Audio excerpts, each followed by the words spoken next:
नमस्कार दोस्तों, welcome to my YouTube channel expert classes. आज मैं यहाँ संविधान के निर्माण के लिए जो बैठक हुई थी उनके बारे में समझाऊंगा और समितियाँ जो संविधान को बनाने के लिए जो समितियाँ बनी थी, 3 बैठक और 13 समितियाँ बनी थी। तो जो इम्पोर्टेंट समितियाँ हैं उनको समझाऊँगा और जो तीन बैठक हैं मैं उनको समझाऊँगा। वीडियो शुरू करने से पहले आप मेरे चैनल को लाइक करें, सब्सक्राइब करें, बेल आइकॉन को दबाएं और अपने दोस्तों को शेयर करना ना भूलें। चलिए आज का वीडियो शुरू करते हैं। पहली बैठक, संविधान सभा की पहली बैठक जो हुई थी वो हुई थी 9 दिसंबर 1946 को। चलिए मैं बताता हूँ। संविधान सभा की पहली बैठक जो हुई थी वो हुई थी संविधान सभा की पहली बैठक 9 दिसंबर 1946 को, 1946 को। अब कहाँ हुई थी संविधान सभा की पहली बैठक, कहाँ हुई थी? तो याद रखना, कोई आपसे पूछे कि संविधान सभा की पहली बैठक कहाँ हुई थी तो दिल्ली के असेंबली हॉल में, दिल्ली के असेंबली हॉल में या संविधान या संसद भवन में, संसद भवन में, दिल्ली के असेंबली हॉल में या संसद भवन में। अब इस पहली बैठक में क्या हुआ था? संविधान सभा की पहली बैठक में क्या हुआ था? संविधान सभा की पहली बैठक में संविधान को बनाने के लिए कुछ चीज़ें बनाई गई थी, लोगों को बैठाला गया था। इसमें कुल 211 सदस्य थे। कितने सदस्य थे? 211 सदस्य थे। अब संविधान सभा ने या संविधान की जो बैठक हुई उसमें इसका अध्यक्ष, उपाध्यक्ष या अस्थायी अध्यक्ष किसे चुना गया? तो ध्यान रखना, संविधान सभा की पहली बैठक में यदि आपसे कोई पूछे तो बता देना संविधान सभा की पहली बैठक में अस्थायी अध्यक्ष चुना गया था। अस्थायी, स्थायी नहीं थे, अस्थायी। संविधान सभा की पहली बैठक में अस्थायी अध्यक्ष, अस्थायी अध्यक्ष किसे चुना गया था? सच्चिदानंद सिन्हा, सच्चिदानंद सिन्हा। कोई आपसे पूछे संविधान सभा का, अगर कोई आपसे पूछे संविधान सभा का अस्थायी अध्यक्ष कौन था तो आपको बोलना है सच्चिदानंद सिन्हा थे, सच्चिदानंद सिन्हा थे। और संविधान सभा की पहली बैठक में कुल कितने लोग थे? तो याद रखना 211 सदस्य थे। संविधान सभा की में क्या मुस्लिम लीग ने संविधान सभा की बैठक में साथ दिया? नहीं दिया, क्योंकि इस बैठक में, संविधान सभा की पहली बैठक में मुस्लिम लीग ने अपनी पृथक राष्ट्र मतलब एक अलग देश की मांग की और अलग देश की मांग करने की वजह से यहाँ उन्होंने इसका बहिष्कार किया या इस बैठक में वो शामिल नहीं हुए। जब संविधान सभा की पहली बैठक में शामिल नहीं हुए तो अगर कोई आपसे पूछे कि मुस्लिम लीग क्या संविधान सभा में शामिल हुई तो उसमें क्वेश्चन आता है मुस्लिम लीग ने संविधान सभा की पहली बैठक का बहिष्कार किया था। क्योंकि क्यों बहिष्कार किया था? क्योंकि उन्होंने पृथक राष्ट्र की मांग की थी। पृथक राष्ट्र मतलब पाकिस्तान बोल सकते हो, पृथक राष्ट्र मतलब पाकिस्तान की मांग की थी।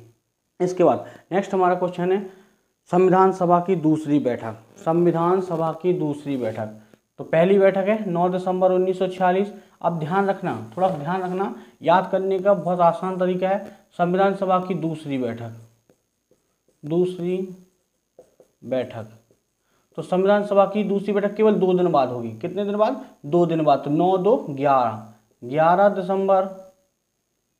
11 दिसंबर 1946। अगर कोई आपसे पूछे संविधान सभा की दूसरी बैठक कब हुई थी तो उसके 2 दिन बाद, पहली बैठक के 2 दिन बाद, तो 11 दिसंबर 1946 को। अब इसमें क्या हुआ था और कहाँ हुई थी? वही सेम, प्लेस सेम है, जगह सेम है, दिल्ली के असेंबली हॉल में या संसद भवन में। अब संविधान सभा की दूसरी बैठक में क्या हुआ था? तो संविधान सभा की दूसरी बैठक में, पहली बैठक में अस्थायी सदस्य किसको चुना गया था? अस्थायी सदस्य किसको चुना गया था? सिन्हा को, समझ में? सच्चिदानंद सिन्हा को। अब दूसरी बैठक में ध्यान रखना, दूसरी बैठक में, संविधान सभा की दूसरी बैठक में इस संविधान सभा का स्थायी अध्यक्ष, सदस्य नहीं, संविधान सभा का स्थायी अध्यक्ष कौन है? तो याद रखना डॉक्टर राजेंद्र प्रसाद, स्थायी अध्यक्ष, संविधान सभा का स्थायी अध्यक्ष, संविधान सभा का स्थायी, ये ध्यान रखना, स्थायी अध्यक्ष कौन है? डॉक्टर राजेंद्र प्रसाद। डॉक्टर राजेंद्र प्रसाद को संविधान सभा का स्थायी अध्यक्ष चुन लिया गया। अब इसका उपाध्यक्ष कौन था? संविधान सभा का उपाध्यक्ष, उपाध्यक्ष और सलाहकार, 2 लोग और थे इसमें। सलाहकार कौन है? तो उपाध्यक्ष एच सी मुखर्जी। अगर कोई आपसे पूछो तो याद रखना संविधान सभा का उपाध्यक्ष है H C Mukherjee, H C Mukherjee. अगर कोई पूछे संविधान सभा का अध्यक्ष कौन है तो डॉक्टर राजेंद्र प्रसाद। संविधान सभा का उपाध्यक्ष कौन है तो एच सी मुखर्जी। सलाहकार कौन है तो वी एन राव।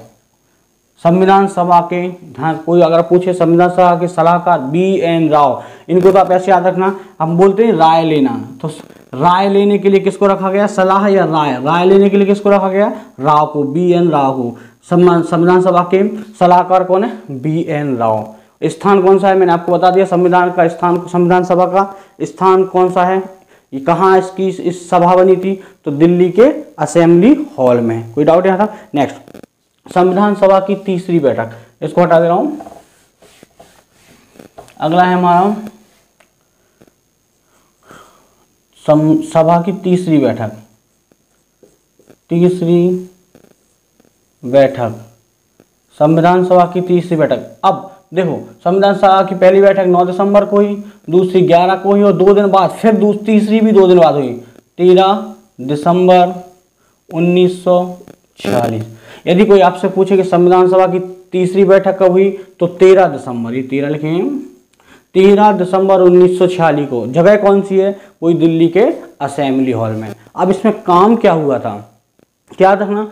संविधान सभा की तीसरी बैठक में, संविधान सभा की तीसरी बैठक में जवाहरलाल नेहरू जी द्वारा, कोई अगर पूछे संविधान सभा की तीसरी बैठक में जवाहरलाल नेहरू जी द्वारा संविधान की पहली प्रति या लिपि पारित की गई थी। पहली प्रति या लिपि पारित की गई थी कानूनी तौर पर।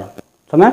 संविधान सभा की पहली लिपि कब पारित की गई थी? 13 दिसंबर 1946 को। लेकिन इसको 19 जनवरी 1947 इसको संवैधानिक तौर पर कानूनी तौर पर इसको जब इसकी अनुमति दी गई तो अनुमति कब दी गई?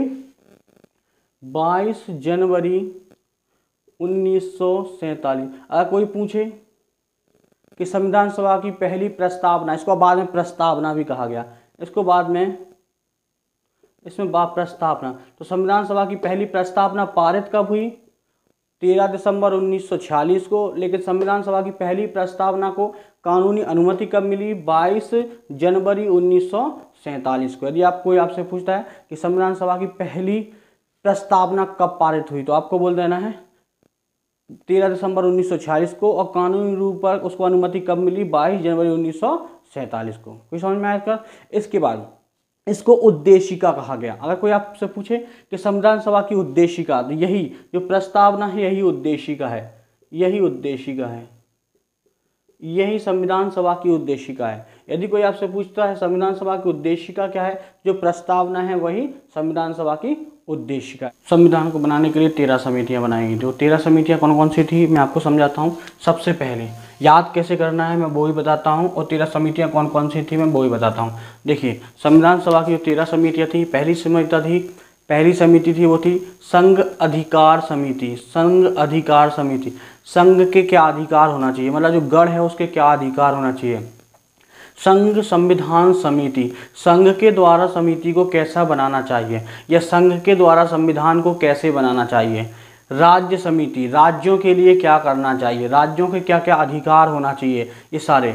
अब उद्देशिका प्रस्तावना समिति, अब इसको याद कैसे करना है, उद्देशिका प्रस्तावना समिति, तो याद कैसे करना है। देखो संघ जो भी है, संघ और राज्य, संघ और राज्य जो भी, आर्टिकल नंबर पहले में दिया है आपने पढ़ा होगा, संघ और राज्य जो भी है, और उद्देशिका जिसने प्रस्तावना की थी, उद्देशिका किसने, संविधान सभा की पहली उद्देशिका किसने प्रस्तावित की थी? जवाहरलाल नेहरू ने। आपको सबको पता है कि संविधान सभा की पहली उद्देशिका जवाहरलाल नेहरू ने संविधान सभा की तीसरी बैठक में की थी, और इसको अनुमति जो मिली थी 22 जनवरी 1947 को मिली थी। तो जो संघ राज्य, देखो संघ अधिकार समिति, संघ संविधान समिति, राज्य समिति और उद्देशिका प्रस्तावना, तो जिसने उद्देशिका की प्रस्तावना की वही व्यक्ति इन चारों समितियों का अध्यक्ष है। तो इन चारों समितियों का अध्यक्ष कौन है? जवाहरलाल नेहरू। जवाहरलाल नेहरू। संघ, राज्य और उद्देशिका प्रस्तावना तीनों समितियों का, संघ अधिकार समिति, संघ संविधान समिति, राज्य समिति और उद्देशिका प्रस्तावना समिति का जो अध्यक्ष रहा है वो वही रहा है जिसने उद्देशिका को प्रस्तावित किया था पहली बार। तो वो किसने की थी?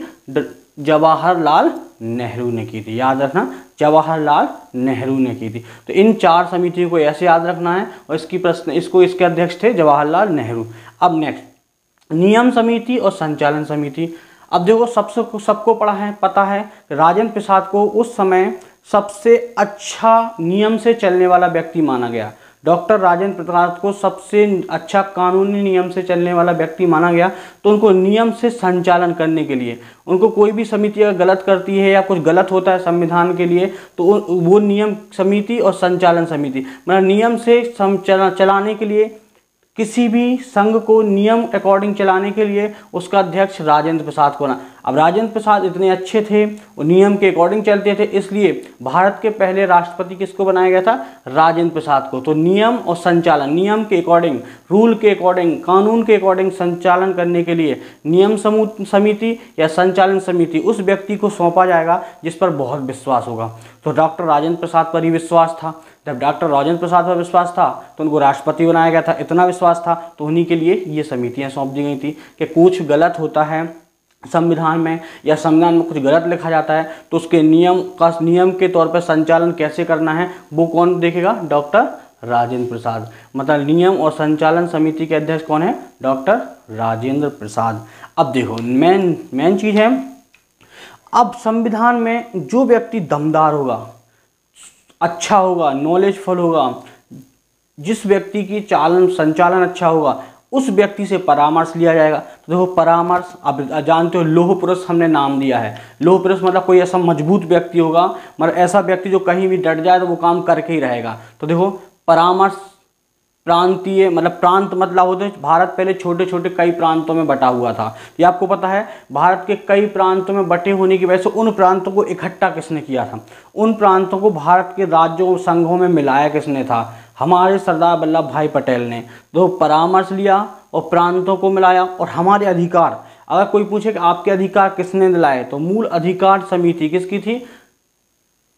सरदार वल्लभ भाई पटेल की, सरदार वल्लभ भाई पटेल की। और अल्पसंख्यक समिति मतलब ऐसा व्यक्ति जो बहुत अच्छा है, आज भी हम उसको, सरदार वल्लभ भाई पटेल को बहुत ज़्यादा महत्व देते हैं। तो सरदार वल्लभ भाई पटेल ने परामर्श समिति, प्रांतीय संविधान समिति, मूल अधिकार समिति और अल्पसंख्यक समिति।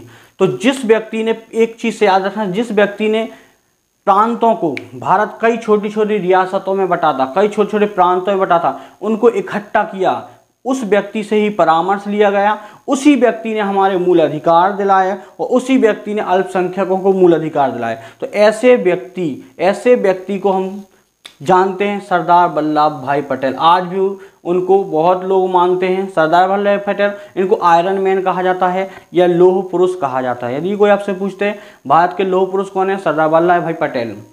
और दुनिया की सबसे बड़ा स्टैचू सरदार वल्लभ भाई पटेल का ही है। अगर कोई आपसे पूछे कि दुनिया का सबसे बड़ा स्टैचू या सबसे बड़ी मूर्ति किसकी है, सरदार वल्लभ भाई पटेल की, गुजरात में बनाई गई है। ठीक। इसके बाद नेक्स्ट हमारी है, मैंने इससे पहले जो पढ़ाया था, इसी वीडियो में शुरुआत में पढ़ाया था कि संविधान सभा की सलाह के लिए एक समिति बनाई गई थी। संविधान सभा की दूसरी बैठक में मैंने आपको बताया था संविधान का सलाहकार किसे चुना गया था, वी.एन. राव को चुना गया था। वी.एन. राव को चुना गया था। मतलब संविधान सभा का सलाहकार जिसे चुना गया, उसी व्यक्ति को संविधान सलाहकार समिति भी दी गई। संविधान सलाहकार समिति वी.एन. राव को दी गई, वी.एन. राव को दी गई। ध्यान रखना।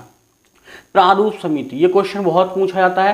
प्रारूप मतलब संविधान का प्रारूप कैसा होना चाहिए, उसका मॉडल कैसा होना चाहिए, संविधान सभा का प्रारूप या मॉडल कैसा होना चाहिए, ये डॉक्टर अंबेडकर जी को दिया गया। मतलब जो भी संविधान बनेगा उसको अरेंज करना, उसका प्रारूप बनाना, ये काम किसको दिया गया, डॉक्टर अंबेडकर जी को दिया गया, अंबेडकर जी को दिया गया। ठीक। इसका झंडा समिति, इसका झंडा समिति जे.बी. कृपलानी, जे.बी. कृपलानी, झंडा समिति जे.बी. कृपलानी। यदि कोई आपसे पूछे कि झंडा समिति के अध्यक्ष कौन थे, तो जे.बी. कृपलानी थे। इसके बाद यदि कोई वीडियो में कोई भी टॉपिक समझ में नहीं आता है तो प्लीज़ आप कमेंट करके पूछें और अपने दोस्तों को शेयर करें। प्लीज़ चैनल को सब्सक्राइब करें और यदि कुछ भी क्वेश्चन नहीं बनता है या समझ में नहीं आता है तो कमेंट जरूर करें। Thank you class.